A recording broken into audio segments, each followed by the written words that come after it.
Banyak yang menyatakan jangan gabungkan antara politik dan olahraga, sebaiknya dipisahkan. Tapi sepertinya akhirnya mulai banyak ini statement-statement yang mengarah ke politik. Apalagi penolakannya juga dilakukan oleh kepala daerah.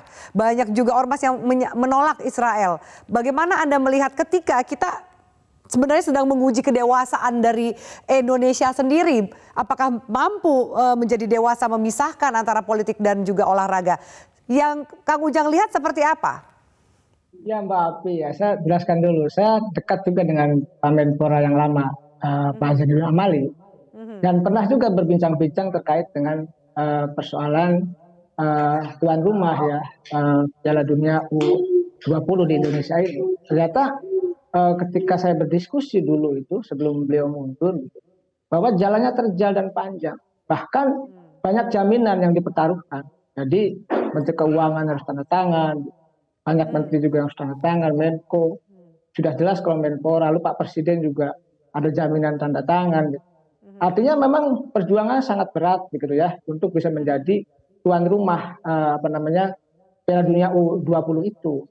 Jadi sangat disayangkan kalau sudah akan terlaksana, tetapi banyak yang protes. Saya sih tadi sepakat dengan Pak Jokowi bahwa memisahkan antara politik dengan olahraga dan tadi tidak merubah sikap bangsa ini atas penindasan dan penjajahan Israel pada Palestina.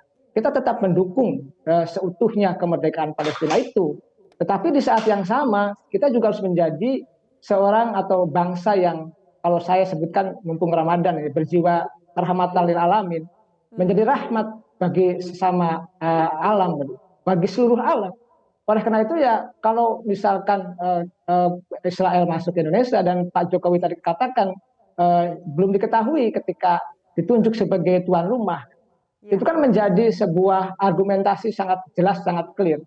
Nah tadi Mbak Api mengatakan, iya ini lucu di kita ini, ada kepala daerah gitu ya, yang sesungguhnya kepala daerah itu, gubernur itu kan perwakilan pemerintah pusat yang ada di daerah.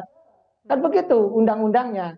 Tetapi anehnya, lucunya, kepala daerah itu pula yang menolak kebijakan negara, kebijakan pemerintah. Yang katakanlah pemerintah dalam hal ini mendelegasikannya kepada PSSI, kan begitu. Ya, oleh karena itu ya mestinya ada keseragaman pendapat, kesamaan persepsi antara pemerintah pusat dengan pemerintah daerah.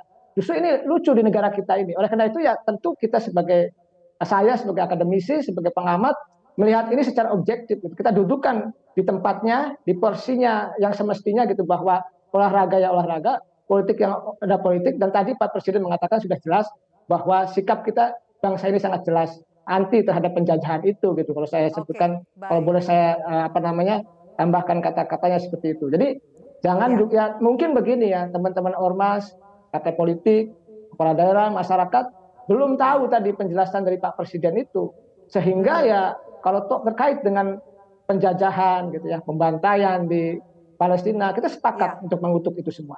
Dan itu tidak ada kompromi terkait dengan itu gitu. Kita sudah sikap kita sudah tidak berubah dari zaman Bung Karno hingga saat ini. Tetapi tadi kalau soal olahraga, Duta Besar Palestina pun untuk Indonesia sudah mengatakan pisahkan itu. Mari kita tadi sebenarnya harus bisa menjadi jembatan, bridging gitu, bridging perdamaian. Bagaimana Indonesia dalam posisi yang sangat penting ini, dalam persoalan PSSI ini, olahraga U20 ini, menjadi bridging jembatan perdamaian antara Palestina dengan Israel itu. Sebenarnya konsepnya mestinya ke sana diarahkannya. Harusnya dilihat dari sisi yang lain, bukan kemudian menolak mentah-mentah, sementara ada pertaruhan citra Indonesia kurang lebih di mata dunia. Baik, Kang Ujang, Mas Dev, kita harus jeda. Usai jeda akan kita lanjutkan dialog ini. Lalu sambil menanti kepastian bagaimana nasib Piala Dunia U20 di Indonesia, jika ternyata batal seperti drawingnya, batal diselenggarakan Indonesia, siapa yang harus bertanggung jawab? Kita lanjutkan sesaat lagi.